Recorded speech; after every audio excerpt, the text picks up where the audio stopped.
Tira a transcrição. Gravação e transcrição. Vamos ver quando começa. Iniciando com você.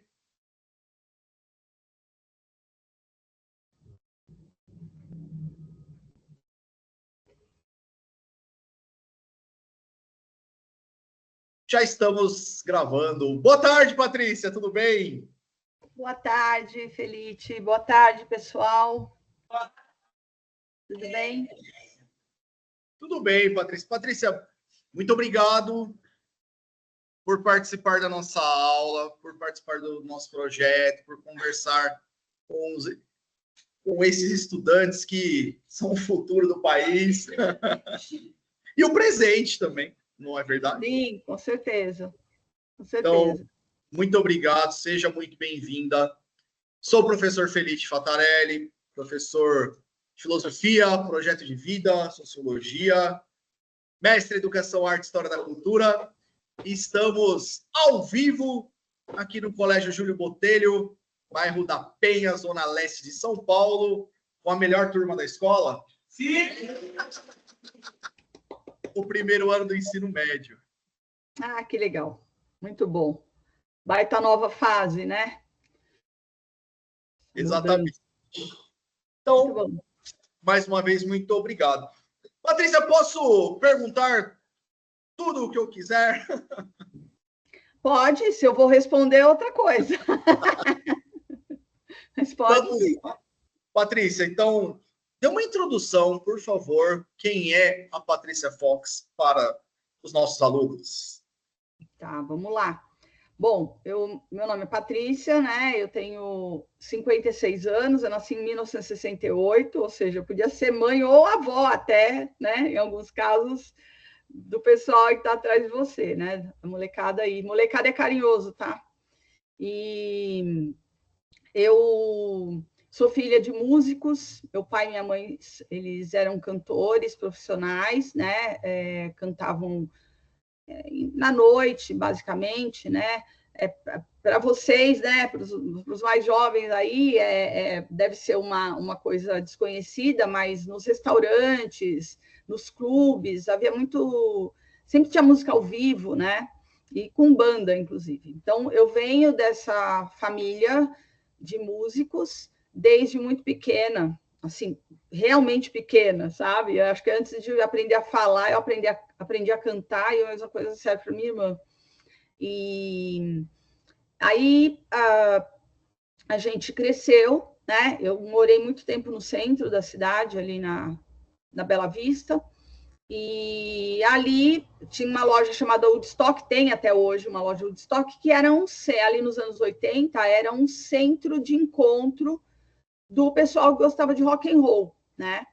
Então, ali por volta de 84, eu comecei a frequentar bastante ali, conheci os meus amigos, são meus amigos até hoje, e parte desses amigos, né, fizeram parte da banda Ozone.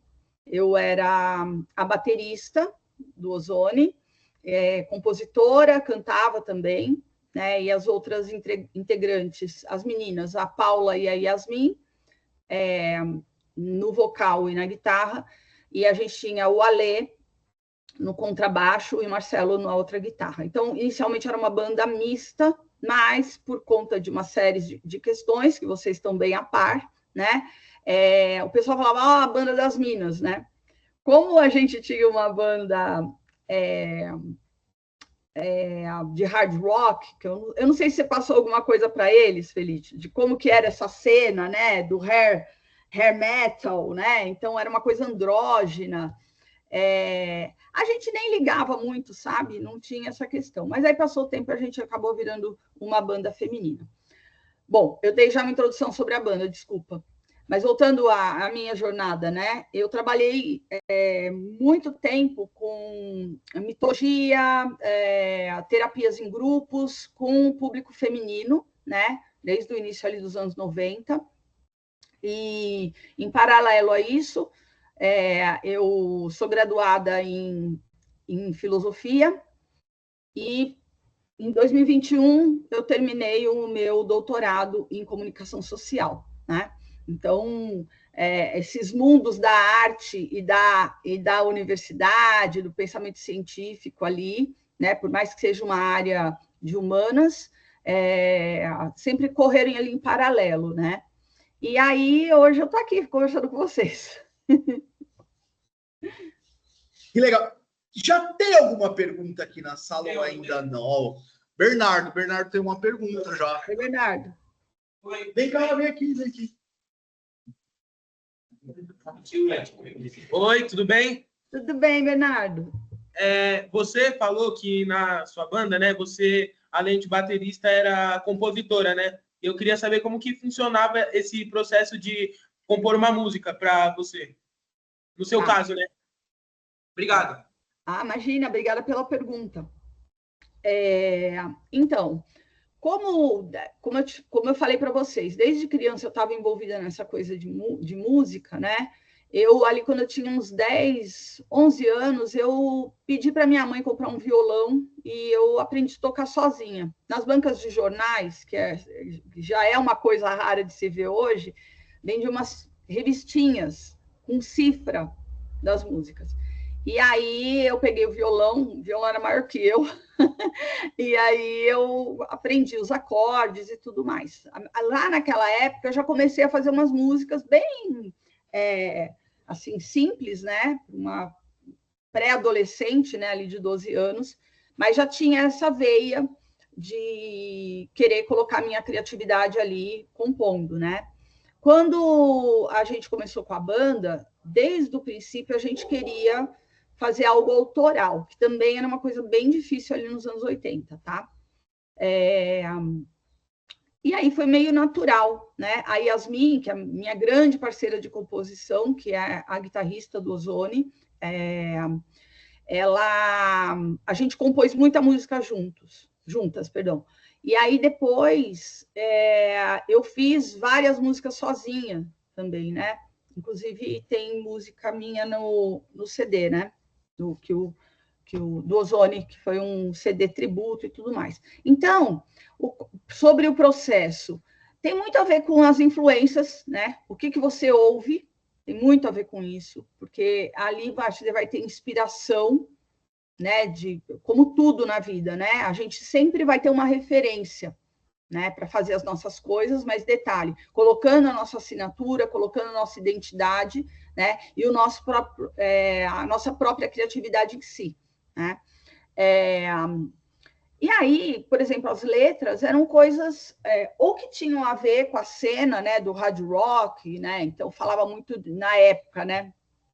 Tem temas que eu não quero citar aqui, mas era coisa de ir para balada, né, que a gente chamava de balada, era ir para um bar de rock, e no caso da gente, no começo era uma coisa muito alegrinha, e conforme a gente foi avançando, né, crescendo, conhecendo o mundo de uma maneira não mais de adolescente, mas como adulto, os temas foram ficando mais densos, né? Então, assim, eu super recomendo, né, que cada um, é natural para o ser humano a criatividade, né? Então, que a gente tenha coragem de arriscar, né? E se jogar nessa coisa da arte, né? Seja compondo uma música, seja desenhando, seja dançando, né? São várias possibilidades aí de arte. Mas o processo inclui meter as caras, né? Realmente. E eu entendo que a cena de música do Brasil, mas não só aqui, ela é complexa hoje. Então, essa questão de referência também é um pouco mais complicado. Mas, se vocês cavarem, se vocês ousarem sair, né, do mainstream, né, ou seja, sair dessa coisa muito apresentada para a gente por grande mídia, né? Essa coisa da publicidade, né? Da indústria musical hoje, vocês vão encontrar pérolas, coisas muito legais de tudo quanto é estilo, tá?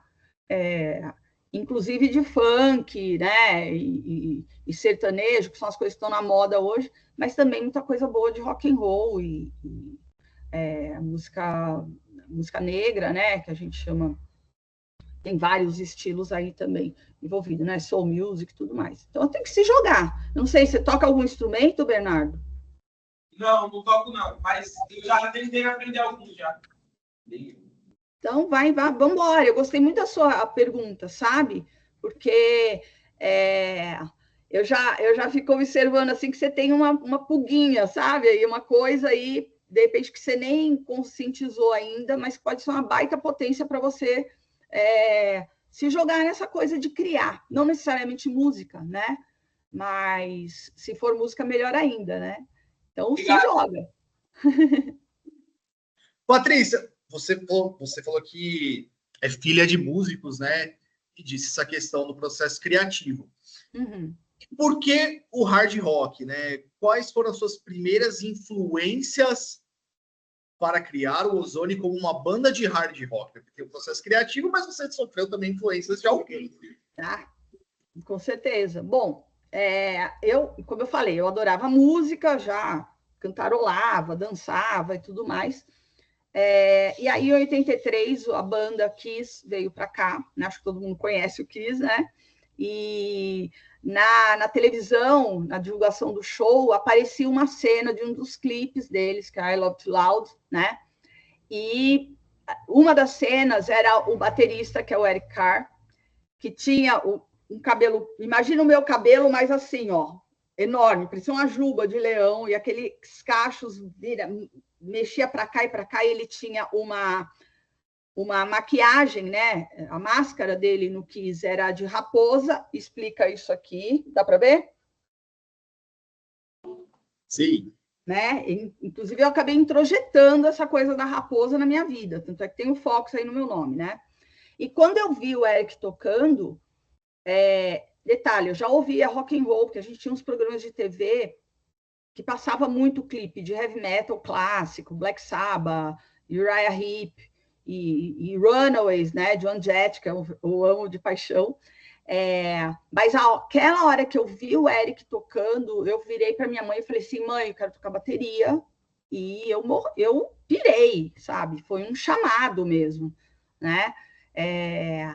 Então, o Eric, principal influência, e como o Kiss é uma banda assim, de hard rock, né? Apesar de eles terem músicas a outros estilos, foi natural. E aí começou a vir Motley Crue, Van Halen, a gente ouvia muito Iron Maiden também, né? Então, tanto é que o Ozone ele tem uma identidade assim, é uma banda de hard rock, mas tem uma pegada pesada, algumas músicas mais para o heavy metal, né?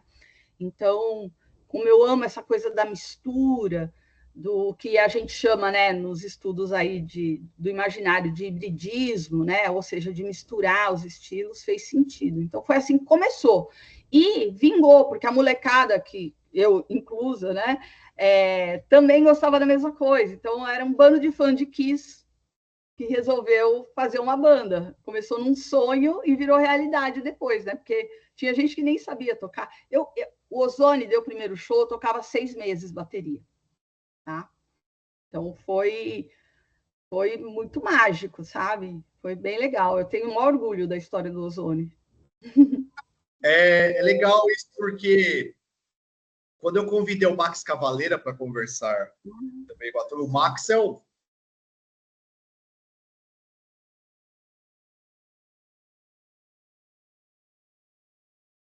Deu uma travada aqui para mim.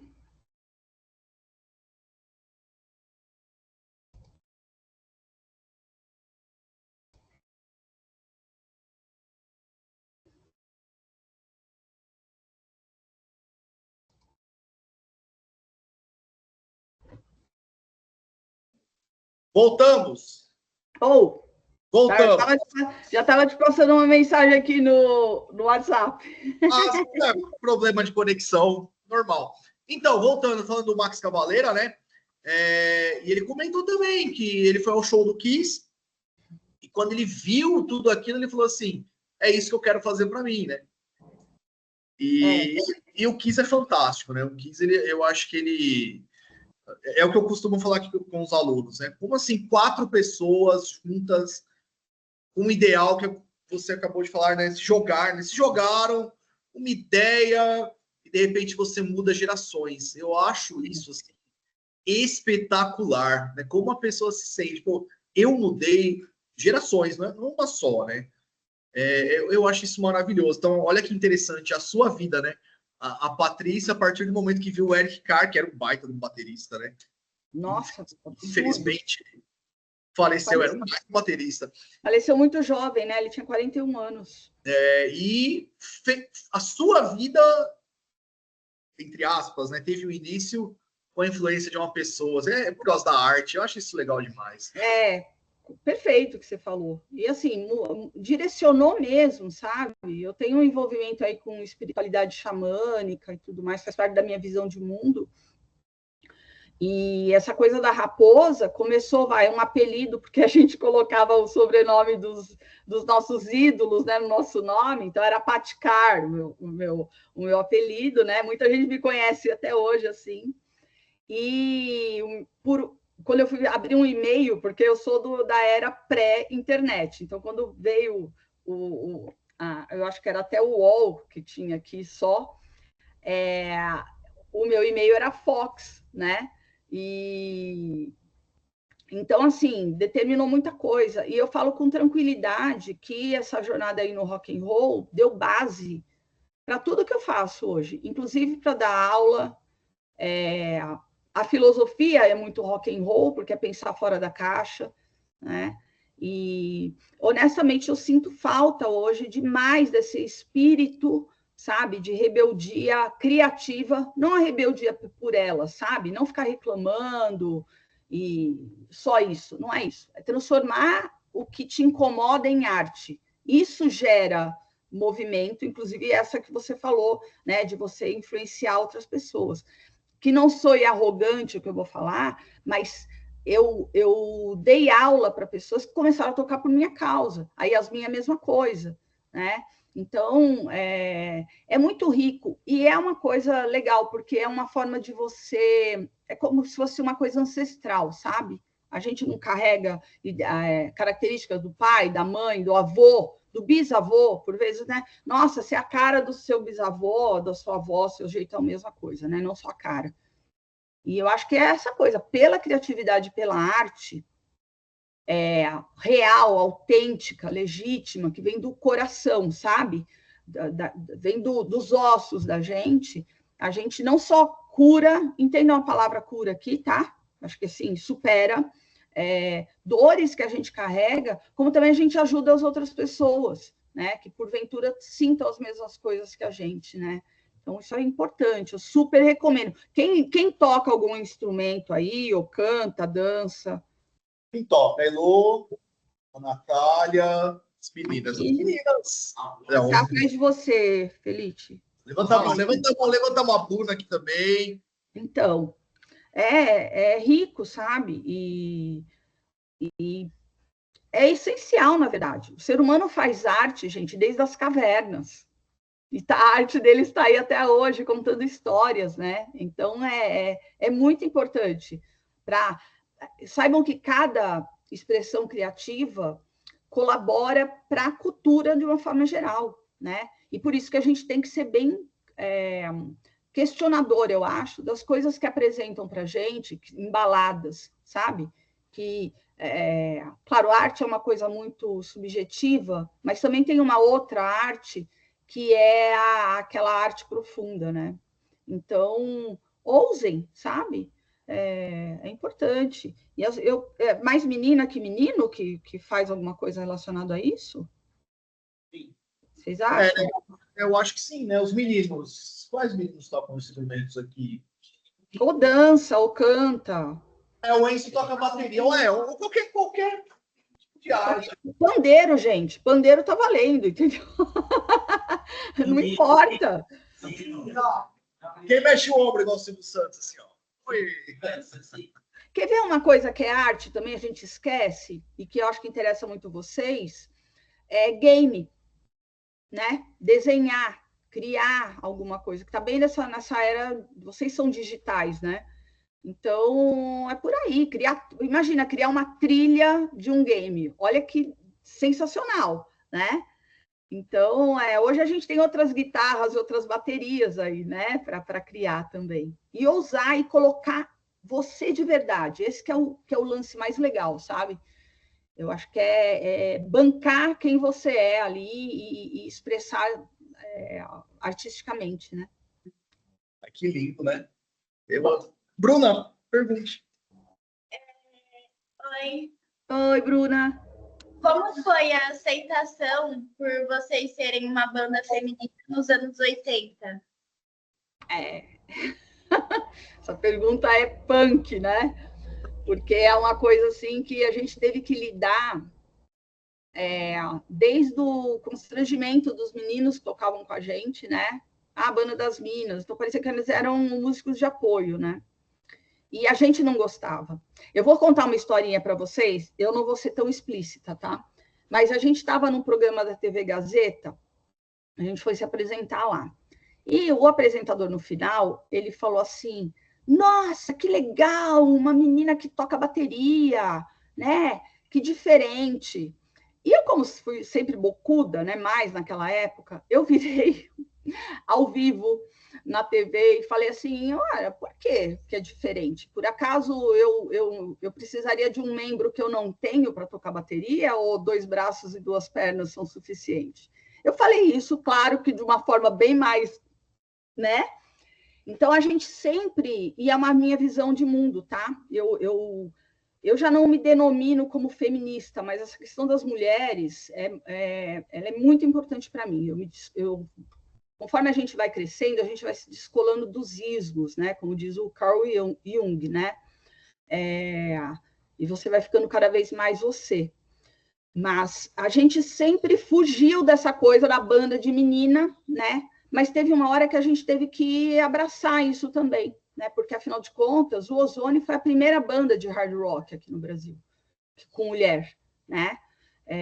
Com música autoral e tudo mais. Depois vieram algumas poucas, porque o meio do heavy metal hard rock é muito machista, muito. Vocês não têm ideia, né?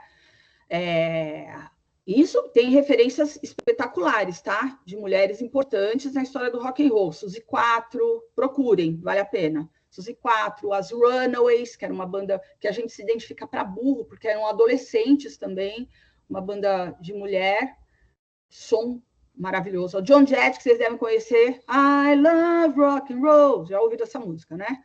Eu acho. Alguém ouviu ou tô viajando? Né? Teve até a versão da Britney Spears, né? Então, vira e mexe, tem alguém cantando I Love Rock and Roll, acho que é a Miley Cyrus também. E então a gente tinha que driblar isso e a gente ficava brava, sabe? Porque, eu vou contar um negócio, como era machista. O Ozone normalmente era convidado para abrir show. E a gente, muitas das vezes, a gente tinha mais público do que a banda que estava ali no palco principal, né? E a gente, claro, queria que a gente aceitava os convites, mas porque era um jeito de tocar. Imagina, a cena era ridícula, muito pequena. Hoje acho que é inexistente, inclusive, está menor do que era. E aí sempre a gente lidava com isso. Tem um show do Mambembe que a gente pegou um público errado, divulgaram o show, eu acho que era do Ratos de Porão, não sei se vocês conhecem, uma banda de punk, né? E aí trocaram as datas na divulgação. Tinha um show do Ozone no Mambembe e o show do Ratos. Divulgaram a data do Ratos no nosso dia. Então a gente pegou um público nada a ver. E no começo eles estão vaiando, falando, né?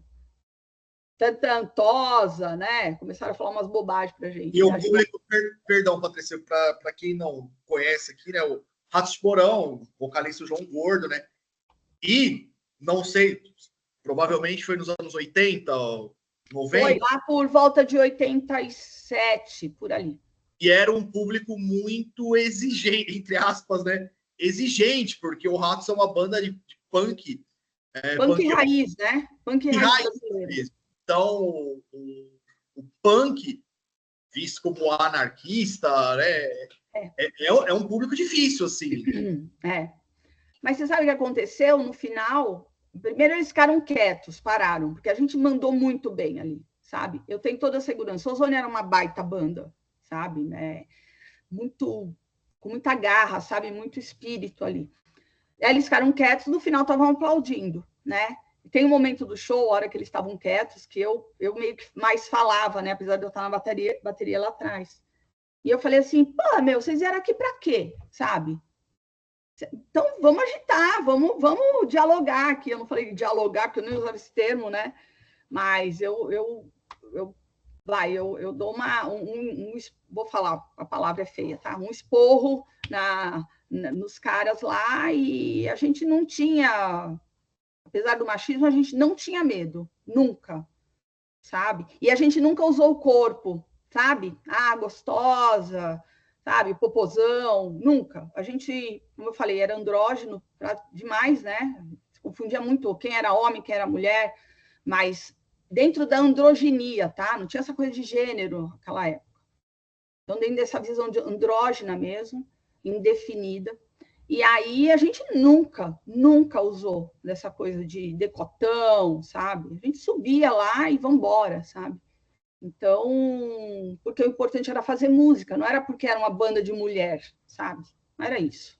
Poucos entendiam, né? Mas é isso, viu, Bruna? Meninos, não se sintam ofendidos, porque não é individual esse problema, mas o machismo, e eu acho que um certo medo dessa parte feminina que todo mundo tem também, né? Sentimento, aquela coisa toda, é algo,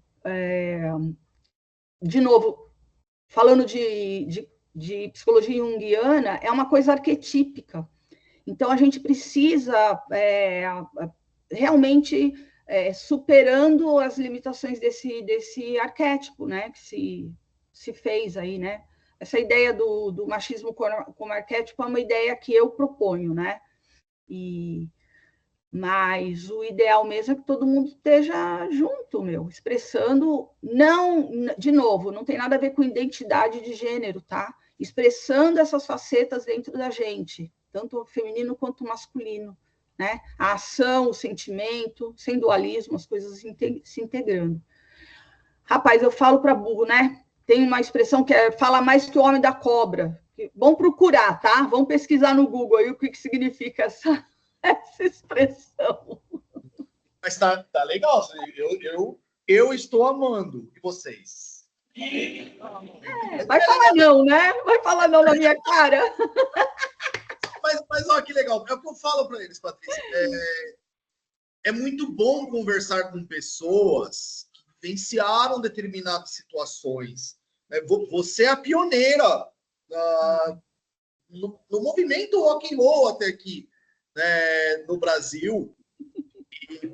No final da ditadura, um período difícil, o rock and roll extremamente machista, que até hoje nós sabemos que ainda é, e o hard rock é um estilo extremamente, você falou dessa questão da androginia, né, os cabelos, mas sempre assim, foi muito machista, sempre essa questão do homem ter a virilidade, mesmo com batom, mesmo aquele cabelo, mas tinha que ser o pegador, né, entre aspas, e vocês ali tocando rock and roll, né, e sobreviveram a isso, e são lembradas pela música, isso que eu acho legal. Fantástico isso aí. A Bruna levantou a mão aí. Perguntas, cadê? Bruna de novo? Pode, vai lá. Como que você entrou pro projeto Chega Prédios? Ah, é?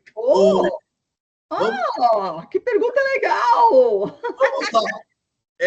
Eu comentei, né, com eles. É uma turma, são duas turmas aqui. Na verdade, é o primeiro ano da primeira série do ensino médio. E à tarde são os itinerários formativos. Então, uma turma vai para ciências exatas e outra para ciências humanas, que é a mais legal, que é a minha turma. Brincadeira. E aí eu comentei, né? Nós falamos dos patrimônios, da identidade, da memória. E quando você enviou o movimento, né, Chega de Prédios, eu comentei com a turma, eles acharam super interessante. E aí a Bruna agora vem com essa pergunta maravilhosa e gostaria que você respondesse.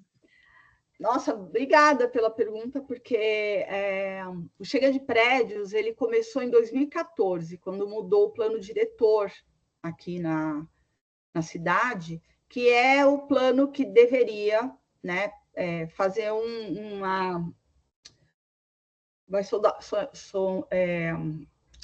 É meio redundante, tá? Mas é um plano que planeja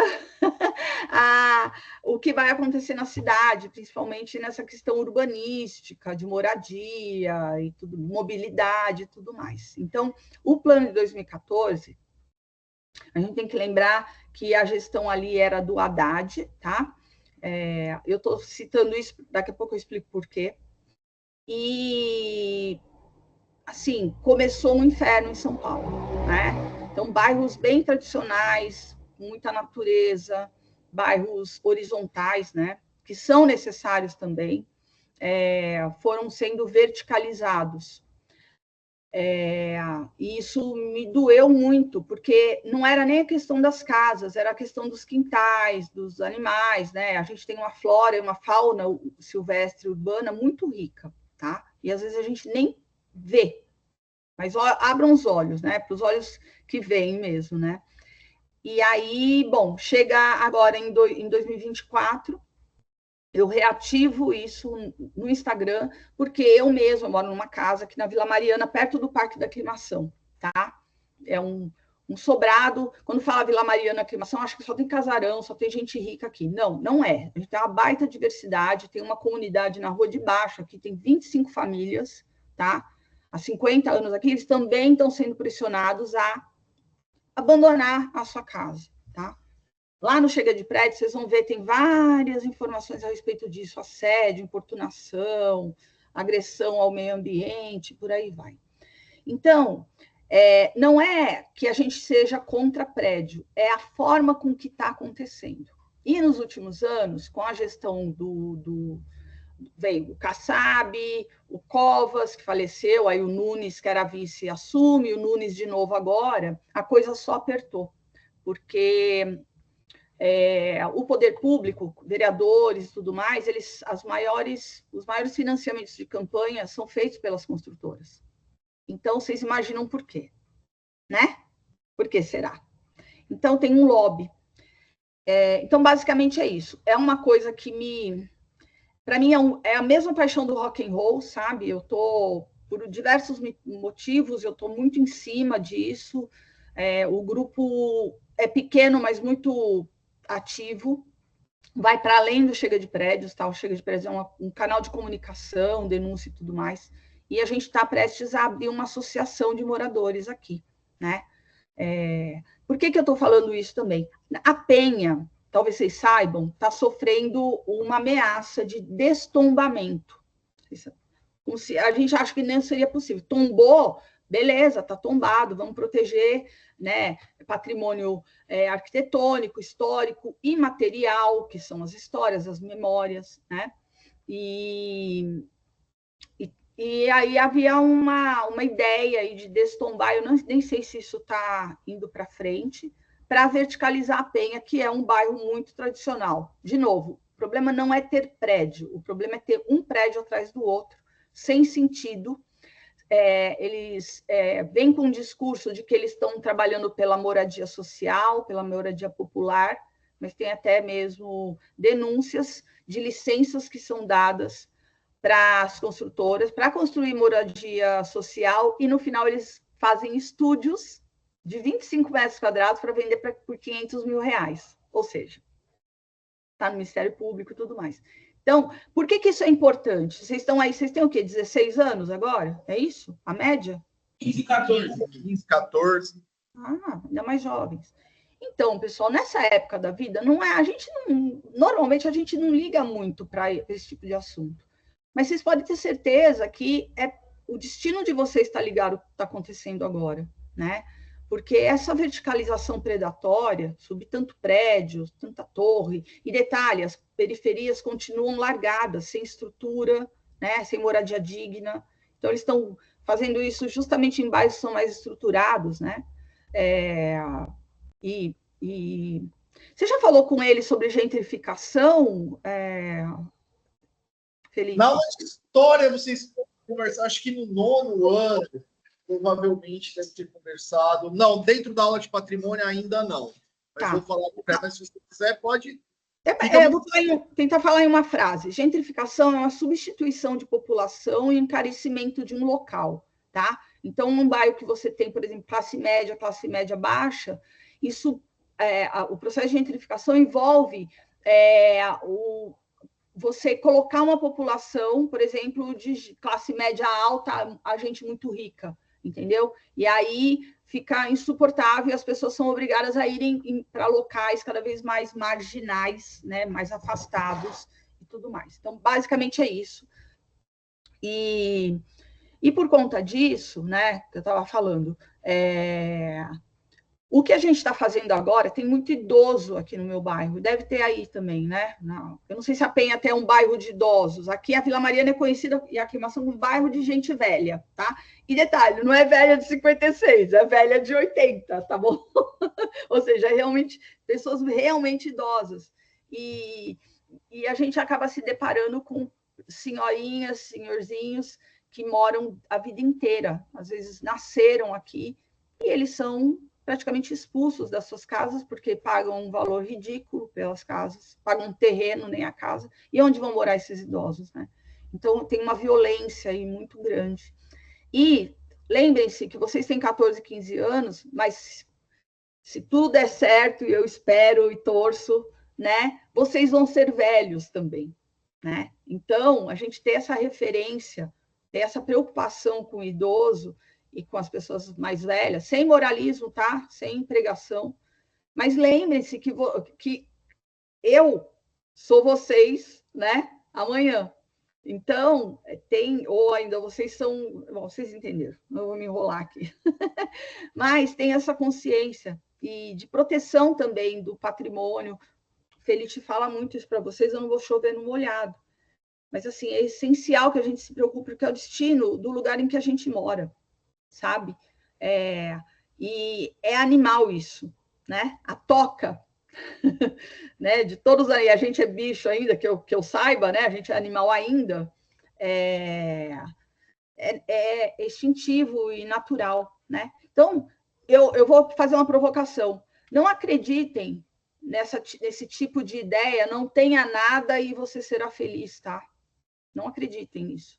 Porque na entrelinha dessa frase tem: nós teremos tudo, e vamos entregar isso na porta da casa de vocês. Ou seja, você tira a autonomia das pessoas, né?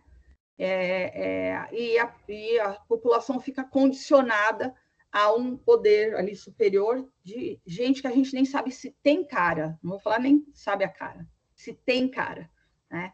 Então, isso vale para todo mundo, independente de classe e tudo mais, né? Então, a gente tem que brigar juntos por condições justas para todos, né? Inclusive para a classe média, para a classe baixa, e também uma consciência aí para quem tem mais grana, né?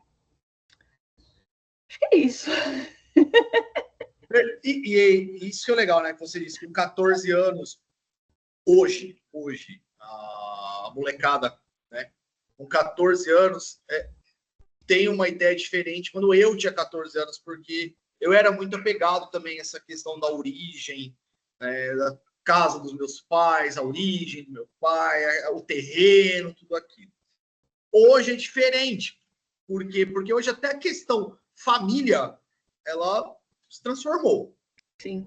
Então, muitos querem sair das casas e irem para outro lugar. Mas mesmo nesse outro lugar, tem uma identidade, tem história, que é o que eu falo para eles. Tudo tem história. As nossas primeiras aulas, nós assistimos Narradores de Javé, né, que é um filme fantástico. Uhum. E é uma história... Ela termina em um lugar, mas vai começar em outro, né? Uhum. E eu falo para eles, né, mantenham essas origens. Uhum. E agora eles estão começando a enxergar de uma outra forma.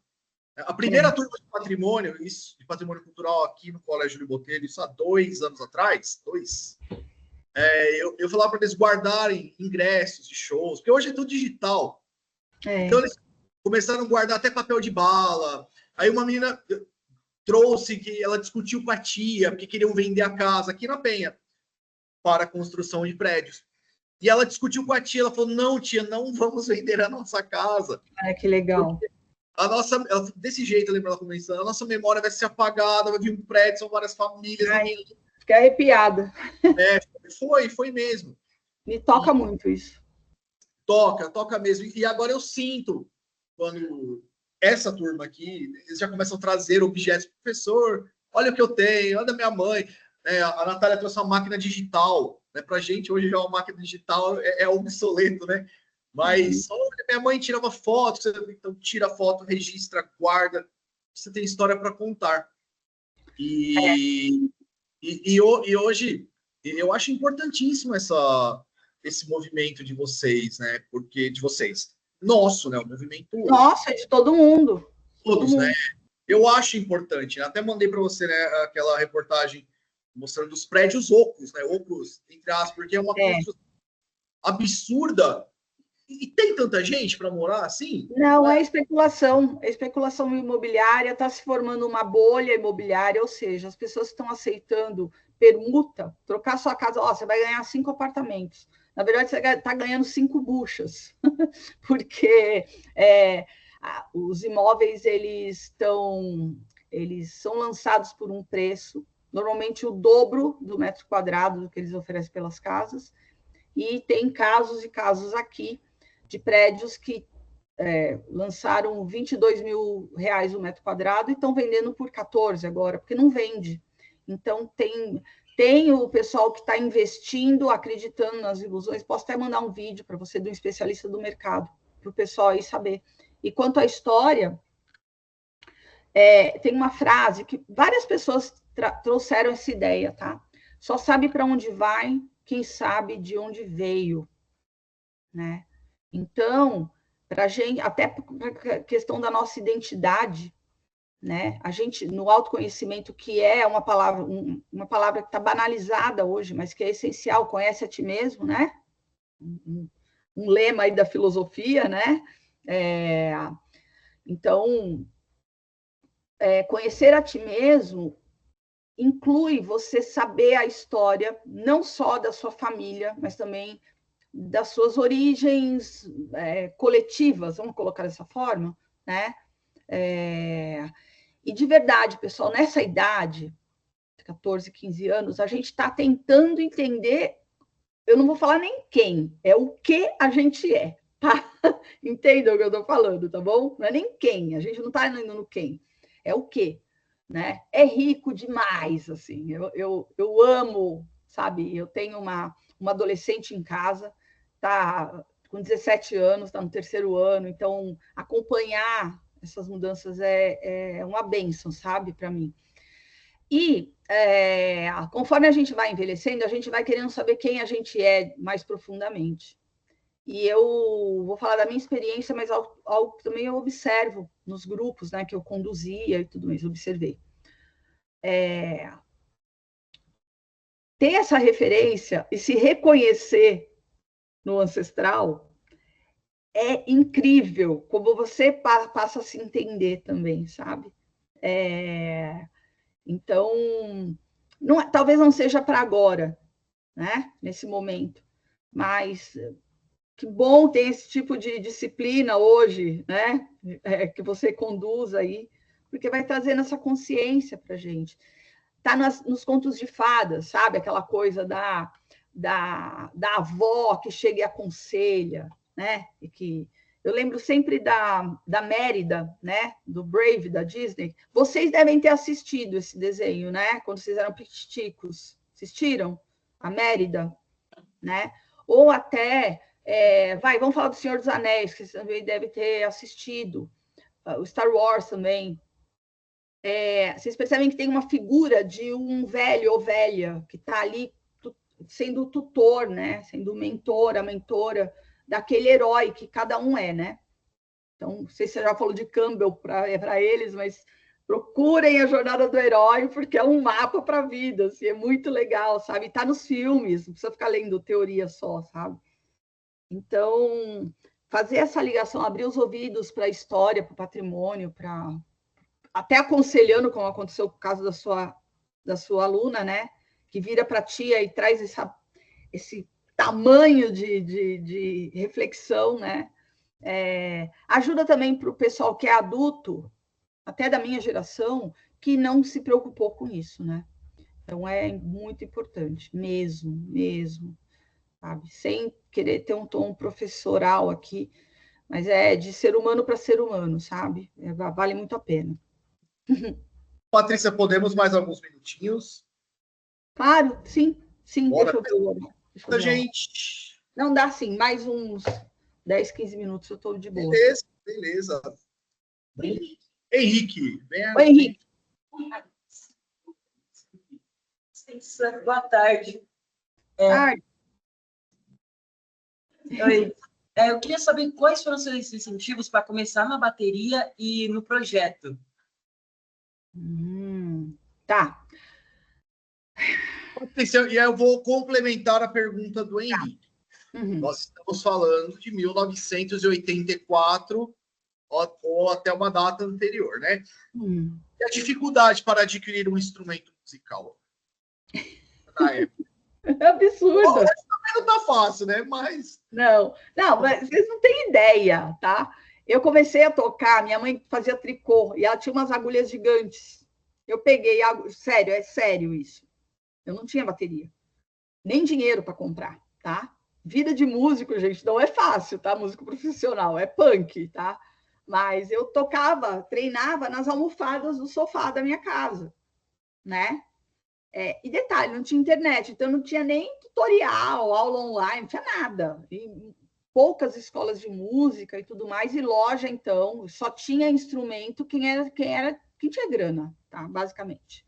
Então, você comprava um negócio, como no meu caso, minha mãe conseguiu comprar uma bateria do ano que eu nasci, a bateria de 68, e comprou do ex-baterista da banda dela, a bateria toda lascada, amarrava com arame, assim, umas coisas muito nada a ver. Hoje é outra história, então vamos para o hoje, né? A gente encontra instrumentos razoáveis com preços possíveis, tá? Então, para quem não tem bateria, o que eu aconselho é procura uma escola de música no bairro, deve ter, e começa a fazer aula, sabe? Chega lá já com o seu objetivo. Então, você gosta de hard rock, eu gosto de heavy metal, eu gosto de samba, não importa, né? Pop, vamos embora. Chega lá e fala, olha, eu quero aprender a tocar bateria, eu gosto desse estilo. Obviamente, você vai começar com os rudimentos, né? Ali, com as coisas bem de principiante mesmo, que é bem legal. Alguns professores dão...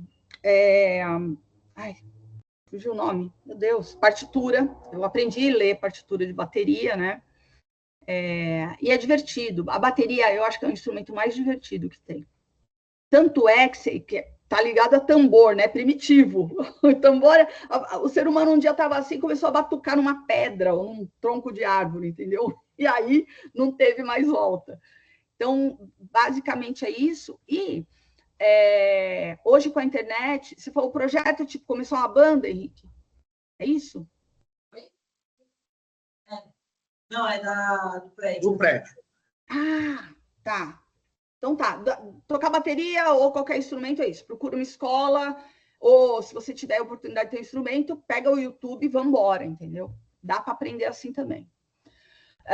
Sobre a história dos prédios. Vocês já têm aí na Penha uma associação de moradores que está organizada. Eu não tenho o arroba, tá? Se eu souber, eu passo para o professor depois. E vocês podem conversar com eles. Mas sabe que coisa mais legal do mundo, que foi assim que começou aqui? Bater na porta dos vizinhos e conversar. Porque o ponto sensível, né, o calcanhar de Aquiles dos bairros horizontais é a falta de comunicação entre os vizinhos. E os corretores mentem muito, né? Eles falam traz muita confusão. Seu vizinho vendeu, a rua inteira aqui já vendeu, só falta você vai ficar isolado, sabe? Tem até matéria no jornal abordando isso, porque a gente denuncia, né? Mas é conversar, meu. Vocês podem conversar. Sabe por quê? A gente tem direito à cidade. Os seus pais pagam impostos, entendeu? A gente paga muito caro por essa cidade, né? E, infelizmente, não se entrega. E a voz da população é soberana. E a gente precisa sair desse papel paternalista de beija-mão de político, sabe? Ai, vem aqui me ajudar. Não, eles trabalham para a gente, ponto, sabe?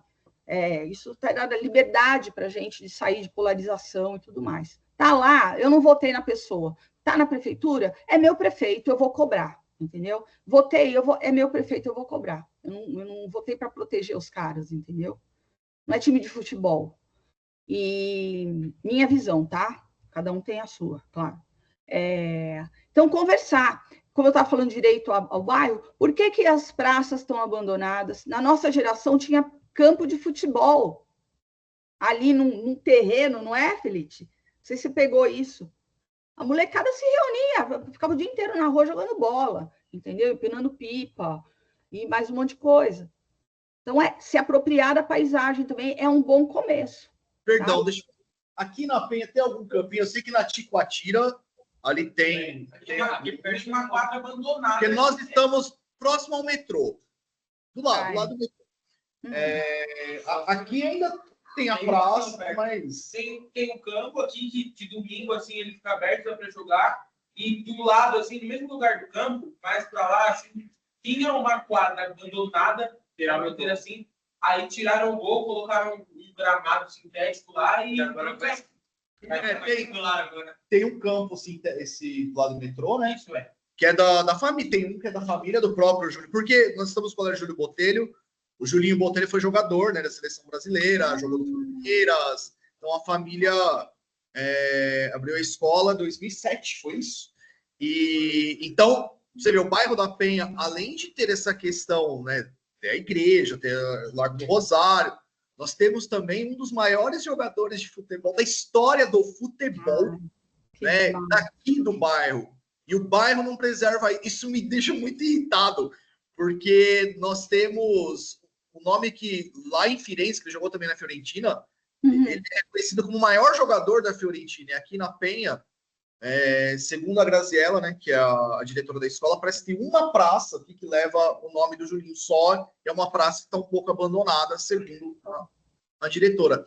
Então, os campos já era, né? Não tem mais o que fazer, né? Infelizmente, assim. Mas a gente pode resgatar. A gente está num processo de adotar a praça aqui na frente de casa. Na frente, né? Aqui pertinho. E dá certo, gente. Eu consegui, por meio do Instagram, imagina, o subprefeito da Vila Mariana veio aqui, porque tem árvore com tronco cimentado, a praça estava abandonada, sabe? Umas coisas... Abandonada não, sendo destruída por justamente a demolidora, que está construindo um prédio absurdo aqui numa área de aterro. Tá? E eles vieram, limparam, fizeram a jardinagem e vocês vão olhar lá no Instagram, @chegadeprédios, né? Propaganda. Eu vou diariamente lá e monitoro a praça, sabe? Nossa, mas não tem o que fazer. Não, eu tenho muito o que fazer, inclusive cuidar do território em que eu moro e vivo. Porque vocês conhecem a teoria da janela quebrada? Já falou com ele sobre isso? A teoria da janela quebrada é o seguinte: tem uma vizinhança, né? Alguém vem e quebra uma janela, e aquela janela não é consertada. A tendência é que outras janelas sejam quebradas e que a região se deteriore, né? Então, é a mesma coisa, você viu um lixo ali, sei lá, um resto de marmita ou qualquer coisa ali, no pé de uma árvore, vocês podem ter certeza que vão colocar mais lixo ali, porque é como se você estivesse autorizando, entendeu? A deteriorização. Falei certo, deteriorização. Acho que está certo, né? Então, é se apropriar, cobrar a subprefeitura. Olha, a praça está abandonada aqui, a gente quer fazer um projeto, tem editais, inclusive, para isso, tá? A gente quer fazer um projeto para a molecada aqui, a gente quer homenagear o jogador que foi um dos maiores, entendeu? Isso qualquer pessoa pode fazer, gente. Isso que é o legal. Vocês podem fazer, sabe? Claro, no meio de uma pessoa maior de idade. Mas quando a gente vê coisa errada, a gente sair como eu falei, do reclamão, sabe? E agir. Mas não agir com violência, agir com astúcia, com uma boa apoio. Dentro da legalidade, né? Dentro da legalidade. Porque tudo que... Agora vou ser bem rock and roll, tá? tudo que o sistema quer é que a gente seja marginal, que a gente quebre a lei, para eles terem argumento para não mudar, né? Para eles não mudarem. Então, de forma... Hoje a gente tem um mundo para pesquisar. Tá? Joga no ChatGPT, joga no Google e vê. O ChatGPT sempre questionem, tá? Mas joga ali, pesquise e se aproprie. Vocês têm uma força de vontade hoje, sabe? Eu sei que tem um niilismo hoje no mundo, né? Que é um vazio, mas esse vazio não é humano necessariamente. Então, corram atrás, tá? Vocês conseguem, cada um. E vocês podem ter certeza, assim como teve o lance da janela quebrada, cada boa ação, uma árvore que você planta, uma flor que você coloca ao redor e tudo mais, inspira outras pessoas a fazerem o mesmo, né? É o espírito colaborativo e humano. O humano só existe até hoje, né? Porque nós sempre tivemos essa consciência de grupo, da força do grupo, né? Então, saber o papel do indivíduo, mas conectado a um centro ali, um objetivo comum que vai atrair mais gente. Meu amigo aqui está até dormindo, coitado, judiação. Aí, acordou agora. Acordou. Nada contra, viu? Dormir é essencial. Desculpa a minha chatice aqui. Não é só isso, não. Patrícia, ficaríamos horas. Eu estou sem palavras, de verdade, assim. Legal. Que papo rico, gostoso. Eu falo para vocês, né? Como é gostoso conversar com pessoas inteligentes, com histórias interessantes, com conhecimento, porque é uma aula fantástica, mas é uma conversa, é assim que nós aprendemos, né? De uma forma leve. Então, eu amei. Nossa, muito obrigado. Eu que agradeço. Feliz. Obrigada. E a Bruna, acho que ia fazer uma pergunta, eu não sei. Mas, Patrícia, todo mundo que participa da nossa aula, eu coloco uma brincadeira no final, para você escolher o que é melhor, entre uma coisa ou outra. Fique à vontade para responder, se não quiser, também não precisa. Mas deixa eu abrir o meu pendrive. Vamos lá, tem tanta coisa aqui. Prova do primeiro, ABC. Até as provas. Vamos lá. Deixa eu ver se eu salvei direito, né? Se eu salvei errado, aqui. Avaliações de vocês. Aqui, Patrícia. As provas já foram, então. Pronto. Vamos lá, deixa eu compartilhar. Uma janela, uma guia. Uma janela aqui. Compartilhar. Patrícia, veja se apareceu para você quem é melhor. Você sumiu aqui para mim. Foi, tá aqui. Tá na minha tela. Beleza. Aí fique à vontade para responder ou não. Vocês também, tá, gente? Respondam, é legal. A primeira pergunta eu acho que é uma sinuca de bica, hein? Eu coloquei a Ozone e a Cripta, né? Que é uma banda atual. É um estilo diferente, mas é uma banda hoje mundialmente conhecida, brasileira, formada por mulheres, né? Mas gostaria que você comentasse algo. Eu não conheço. Cripta? Isso. Eu mal consigo ler o logotipo aqui. Talvez uma limitação minha. Mas eu não conheço, então eu não posso opinar. Então... É Ozone, ponto. Eu só não vou falar Ozone se você colocar Joan Jett, as Runaways, a Suzy 4 aqui. E eu ia colocar, eu falei, vou pôr a Joan Jett. Aí eu mudei, eu falei, não, vou colocar duas brasileiras que são fortes, né? As pioneiras e as atuais, né? Super feliz que tenha mais banda. Acredito. Vamos lá. Vinil ou CD? Puta, Spotify. Tô brincando. Tem um romantismo com o vinil. Eu tenho meus vinis até hoje, né? Não tenho toca-disco, que é ridículo, né? Tenho todos os meus CDs também. por qualidade de som, remasterização e tudo mais, CD, pelo rock and roll vinil. Só que o Spotify ele é mais fácil, né, Patrícia? Spotify meu, eu amo a internet, eu amo. Eu também, é uma qualidade fantástica, né? E eu falo que é pro bem e pro mal, porque a internet é a bestinha do apocalipse, eu brinco, tá? Eu brinco com isso, que é a bestinha do apocalipse, mas a gente tem que lidar com ela, né? Vocês não gravaram discos oficiais, como só EPs? Não, não foi nem EP, eram fitas demo, né? Fita cassete, que você nem colocou aí, porque é pré-histórico também. Mas a gente não gravou. Essa capa de CD que você mostrou aí, do Ozone, inclusive, pessoal, eu sou a primeira à esquerda, tá? Olha o tamanho da juba. Peraí, eu volto lá. Ai, meu Deus. Não. Eita. Dei spoiler. Uou. Deixa eu só falar uma coisa sobre essa banda, que é o seguinte. Apesar de eu ter falado que o Ozone é melhor, porque também é o que eu conheço, e eu não gosto de todos os estilos de rock and roll, tá? De heavy metal, as coisas muito pauladas. Eu toquei no Volcana também, bateria, durante um tempo, mas não é o som que eu ouço, tá? Mas eu fico muito feliz que cada vez mais mulheres estejam, e é uma coisa natural, né? Que deveria ser. Então, eu super honro e cumprimento aí as meninas por estarem fazendo isso, coisas que o Ozone, por conta também de um contexto histórico, não avançou tanto, né?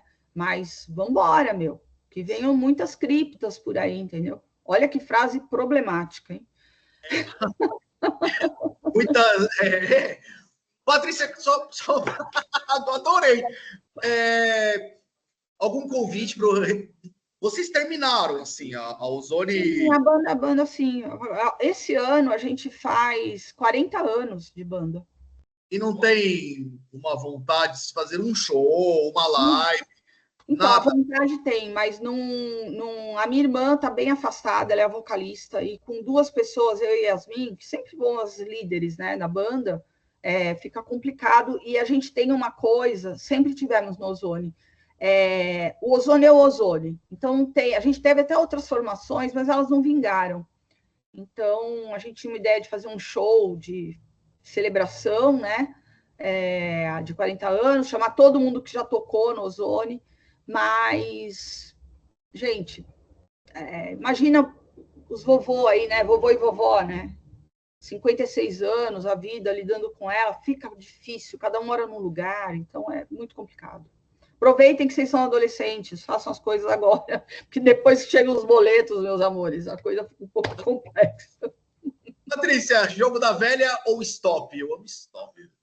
Puta, stop 10-0, assim, amo.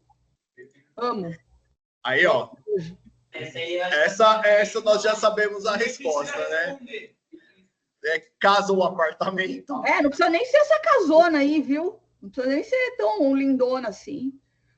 Casas, quintal, sempre.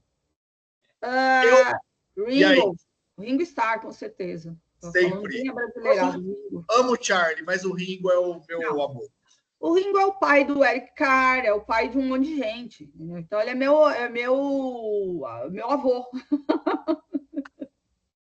Coxinha ou pastel? Pastel de carne. Amo. Se tiver pimenta, mais ainda. E por fim, pode honestar. Odeio os dois. Nunca gostei. Detesto. Acho horroroso. Patrícia, agora, só para concluir, nós fizemos um trabalho há 2 semanas atrás. Nós produzimos um brigadeiro. Porque o brigadeiro traz excelentes memórias. Uhum. Então, eu vou fazer uma pergunta, responda com uma única palavra.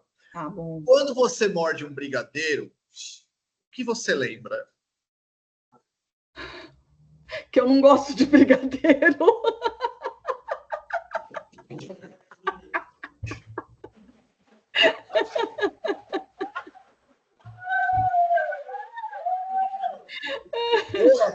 Boa.